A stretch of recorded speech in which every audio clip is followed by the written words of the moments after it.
नांदगाव खंडेश्वर शहरातील नवजीवन दुर्गोत्सव मंडळ व श्री सद्गुरू नरेंद्र महाराज संप्रदाय नाणीसधाम यांच्यातर्फे रक्तदान शिबिर आयोजित करण्यात आले होते। कार्यक्रमाचे उद्घाटन नवजीवन दुर्गोत्सव मंडळाचे अध्यक्ष दिलीप पुंड यांच्या हस्ते करण्यात आले। या रक्तदान शिबिराला पंजाबराव देशमुख ब्लड बँक यांची उपस्थित होती। यावेळी तरुणांनी रक्तदान करून समाजात चांगला संदेश दिला। रक्तदान हे सर्वश्रेष्ठ दान आहे हा मूलमंत्र धरून एकूण 25 नागरिकांनी यावेळी रक्तदान केले। नवजीवन दुर्गोत्सव मंडळकडून दरवर्षी सामाजिक उपक्रम राबविले जातात। यावर्षी त्यांनी रक्तदान शिबिराचे आयोजन करून इतर मंडळाकडे आदर्श निर्माण केला।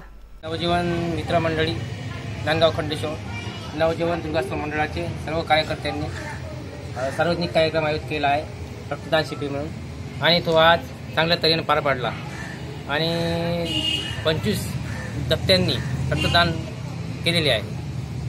रक्तदान शिबिराला प्रमुख उपस्थित म्हणून सो मेटेताई जिल्हा व तालुका व कमांडर व मेजर गजानन बेलसरे, सचिन वाघ, सो नीत नवरेताई शिरभाते, तालुका अध्यक्ष लोखंडे आणि इंधलकर काका व सर्व गुरुबंधू आणि भक्तगण कमिटी व नवजीवन दुर्गोत्सव मंडळाचे पदाधिकारी व कार्यकर्ते उपस्थित होते। Bureau report Vidarbha news.